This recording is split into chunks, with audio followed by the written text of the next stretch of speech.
Y si te dijera que el calvinismo no nació con Calvino y que el origen de sus doctrinas más fuertes no está en la Biblia, sino que fue un giro radical de un teólogo del siglo IV. Por eso es que hoy vamos a descubrir cómo es que Agustín de Hipona cambió la historia de la teología cristiana y el pensamiento por seguir a Cristo. Este video puede cambiar completamente la forma en la que entiendes el libre albedrío, la gracia y la soberanía de Dios. Entre el debate entre calvinistas y otros cristianos hay un argumento que aparece constantemente: Agustín de Hipona. Pero ¿quién fue realmente este hombre en la historia? ¿Y cómo pasó de enseñar libertad humana a convertirse en el arquitecto de una teología determinista? Y entender esto importa porque muchas doctrinas que se predican hoy en día no provienen directamente del Nuevo Testamento, sino de una transformación filosófica que comenzó siglos después de los apóstoles. Y este video va a estar basado principalmente en el análisis del libro El Fundamento del Calvinismo Agustiniano, un libro escrito por el autor Ken Wilson, quien hizo un doctorado sobre Agustín de Hipona. Wilson investigó a fondo todos los escritos de Agustín, comparándolos también con filosofías paganas de su época y con los escritos cristianos anteriores. Muchos creyentes muchas veces viven con una lucha interna de si soy libre para decidir a Cristo o todo ya está predestinado. ¿Acaso tiene sentido evangelizar si Dios ya ha escogido a quién salvará? Esta pregunta afecta en cómo es que nosotros vemos la gracia, la justicia de Dios y también en nuestra seguridad sobre la salvación. E ignorar el origen de estas doctrinas no solamente confunde la fe, sino que distorsiona el carácter de Dios. Y por eso es que es necesario que en este video veamos algunos puntos fundamentales para entender esto. Primero, Agustín cambió radicalmente su teología a lo largo de su vida. Agustín no siempre fue determinista. Él en sus primeros escritos, como el de libre albedrío, sobre el libre albedrío, Agustín defendía fielmente que el ser humano tenía capacidad real para elegir entre el bien y el mal. Esta doctrina fue conocida como la enseñanza de los primeros padres cristianos, como Justino Mártir, Ireneo o Tertuliano, quienes afirmaban que Dios dio libertad al hombre para obedecer o rechazar su voluntad. Es decir, que antes del 400 después de Cristo, Agustín enseñaba una forma de libre albedrío activo donde el hombre era responsable. Sin embargo, tras debates con el monje británico Pelagio, Agustín experimentó un cambio radical en obras posteriores como la predestinación de los santos, el don de la perseverancia, defendiendo que Dios elige incondicionalmente a unos para salvación y a otros los deja en condenación, sin que su voluntad tenga participación en su decisión. Y Wilson señala que ese giro se dio alrededor del año 412 y no fue una evolución natural o una ruptura clara, con un pensamiento claro anterior y con la teología apostólica. De hecho, a partir de este momento, Agustín comenzó hablar de una voluntad volible, negando la capacidad de que el ser humano tiene que responder a Dios sin una gracia irresistible. Este cambio no solo modificó la teología occidental,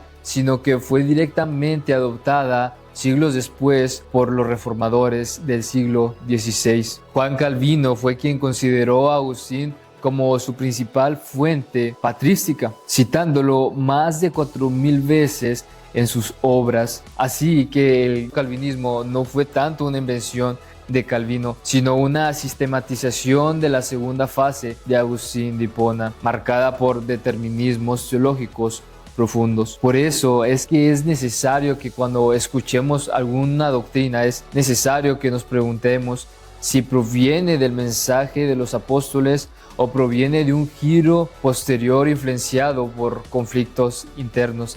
Y es necesario que volvamos al testimonio principal del Nuevo Testamento, que es la única manera a la cual nos podemos mantener fieles al Evangelio original. Segundo, la idea determinista de Agustín fue influenciada por filosofías paganas. Antes de su conversión al cristianismo, Agustín fue profundamente influenciado por el maniqueísmo, una secta dualista que enseñaba que el bien y el mal eran fuerzas externas en constante conflicto y que el ser humano estaba sujeto a un destino ineludible. Durante más de una década, Agustín fue maniqueo, y aunque más tarde abandonó esa doctrina, muchos de sus fundamentos filosóficos permanecieron activos en sus pensamientos, y eso Wilson lo argumenta en cómo Agustín fue influenciado por el estoicismo. Wilson nos documenta cómo Agustín incorporó conceptos del estoicismo que enseñaba una visión determinista del universo, donde todo lo que ocurre está fijado por la razón cósmica. También adoptó elementos del neoplatonismo, especialmente de Plotinio, como la idea de que el alma desciende de un entero y que la materia es inferior y corrompida. Esta filosofía veía al mundo como un reflejo imperfecto de una realidad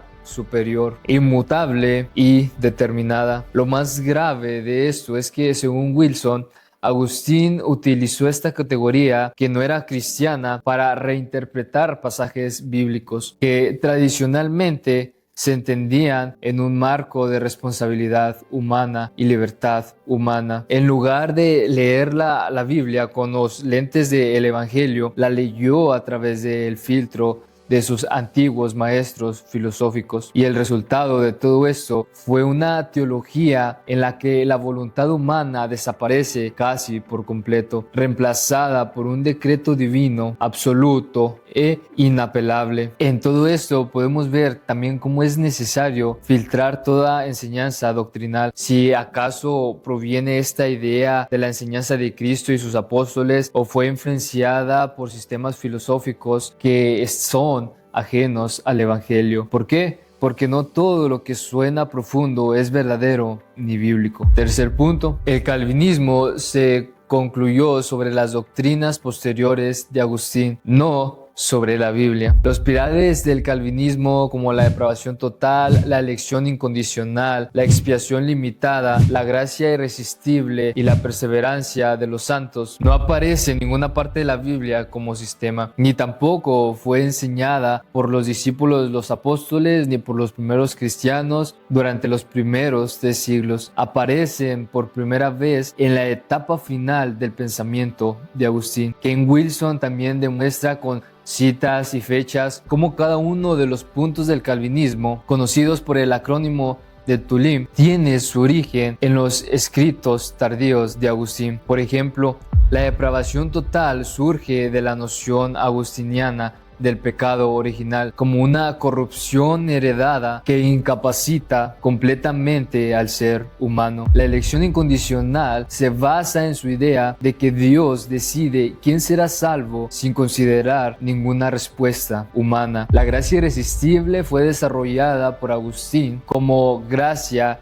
eficaz que siempre produce fe en los elegidos. La perseverancia de los santos fue fundada como un don de perseverancia que Dios da a los predestinados. En otras palabras, la estructura doctrinal del calvinismo no fue sacada de las escrituras mediante exégesis directas, sino tomadas de la segunda etapa de Agustín y adaptada por teólogos reformados. Incluso Calvino, en su instrucción a la religión cristiana, él admite que sus fundamentos doctrinales se basan principalmente en Agustín, a quien considera como el más seguro de todos los antiguos. Por eso es necesario que no bases tu fe en sistemas teológicos que nacieron siglos después del Evangelio. El examinar la palabra por ti mismo debe ser algo principal para volver a las enseñanzas del Nuevo Testamento, que es arrepentimiento, fe, obediencia y gracia para todos. En conclusión, Agustín de Hipona fue una figura influyente en la historia de la Iglesia iglesia, pero su legado no está libre de sombras o de errores. Hemos visto 3 hechos innegables que cambiaron radicalmente la teología de Agustín de Hipona, pasando de un libre albedrío a un determinismo absoluto. Segundo, que este cambio fue alimentado por filosofías paganas, no por testimonio apostólico. Y tercero,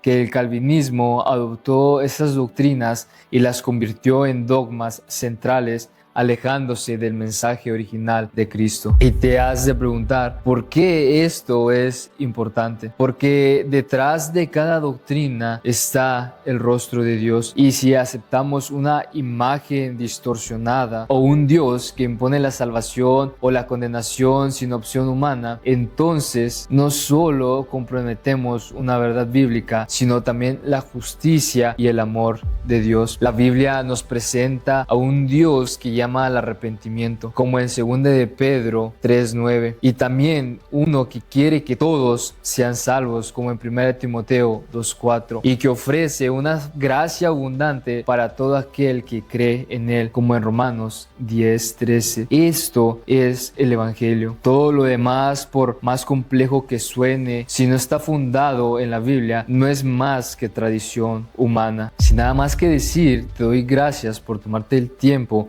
de ver este video, esperando que sea de bendición para tu vida y que comprendas que a veces hay enseñanzas o doctrinas que promovemos, pero que su fundamento no está en las escrituras, sino que hay un trasfondo detrás de ellas. También te invito a que te suscribas a este canal, ya que estaré subiendo muchos más videos, a que dejes un like y un comentario para que ayudes también al canal. También te pediría si puedes compartir este video con una persona que tú piensas que puede ser de bendición para su vida este contenido, y así los dos vamos a ser de bendición para más personas.